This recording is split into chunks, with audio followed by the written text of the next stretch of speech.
by our teachers and our parents and all that. We're just not told that we're beautiful. So I want everyone to go home to this evening, look in the mirror and say, I am beautiful. Now that doesn't mean you should be arrogant. I guess I was a bit arrogant right there. But after 69 years, I can afford to be a little arrogant because we the Supremes did so much. But it wasn't alone. We did not do this alone. Everyone stands on someone's shoulders, and you can get inspiration from all kinds of people.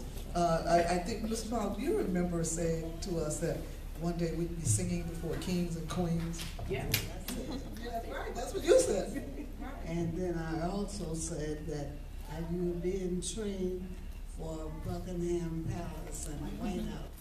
And the youngsters didn't believe that. They said, oh, that woman's crazy. All we want is a hit record. They didn't have the vision at that time, as most youngsters don't. Where are you going? It's not where you come from, it's where you go. Right. Amen. So, this is a woman who gave us that inner belief in ourselves by saying things like that to us. And it's so important for us as parents to say these things to our children. You've got to tell them that you love them. You've got to tell them that they're beautiful and that they can succeed. You know, they can perhaps be our president. Hey, we see it has happened, right? So these things, but they need to be heard, and they need to be said to us. I know I have. This is my 54th anniversary in show business, and of course, started with the Supremes in 1959, and we had, as I mentioned, all those wonderful things. We traveled around the world. We did perform before kings and queens, and I'm sure you guys have seen the exhibit already. And there's one picture where we're singing a command performance in London, England with the Queen Mother. Prince Charles was there, Princess Margaret, Princess Anne. Oh, let me tell you a story about Princess Margaret. So here we are. We had just been. Why don't you tell me, Ursula, come on? I don't even know I'm here. Ursula, come on, sit down. Give Ursula a hand too, because she's the newer entrepreneur.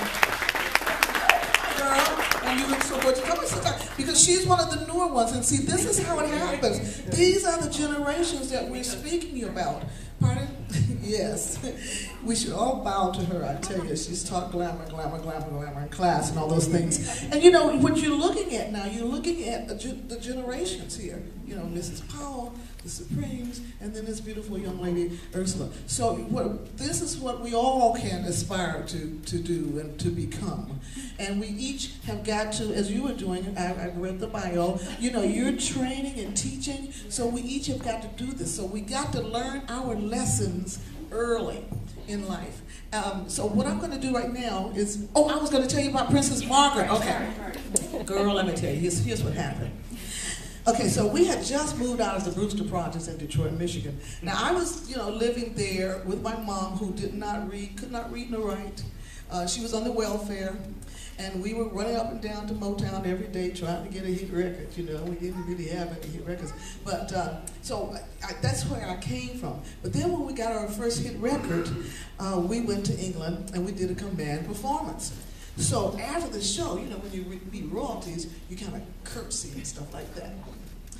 Anyway, so the Princess Margaret, one of the middle children of the Queen of England, passed by me, and she stopped right in front of me. I don't know why she chose me.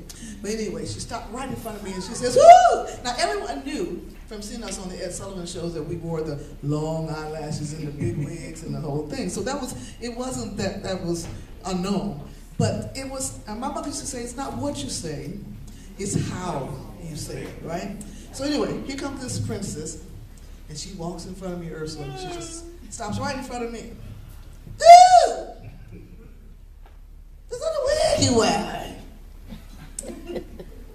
Now, as I said, everyone knew we wear wigs, with Diana Ross has the hair here. That's what we started black folks wearing wigs, let me tell you. Anyway, you want to know. But anyway, but when she said it, it was like, and let me tell you who was there. Diane Carroll was there, Mrs. Powell. Engelbert Humperdinck was there. Petula Clark, all kind of people were there at this command performance. So, I mean, it was just, ooh! Is it a wig you wear? And so I'm like embarrassed. You know, she could have said, "Oh, girl, you look good." If I could get that hair. No, she said, "Ooh!" So, but what I learned at that time in my life, and it was a great lesson, that people are just people. We all have our little idiosyncrasies. We all have our little this and our little that. Because she reminded me of one of my neighbors that lived down the street in the projects. We always talked about Miss Hattie. Miss Hattie was the loudest person in the neighborhood. So what I learned, though, was that people are just people. And that you are just as good as anyone else. I don't care how much money you got, how much, whatever. You still got to think a lot of yourself and know that you are a very, very... Now, darling, we want to take that gum out of your mouth or just keep it in there. Don't blow any bubbles, okay? Okay. We're out in public now. That's what Mrs. Powell would say to me. She still teaches me. So anyway, those are just a few of the things that, growing up,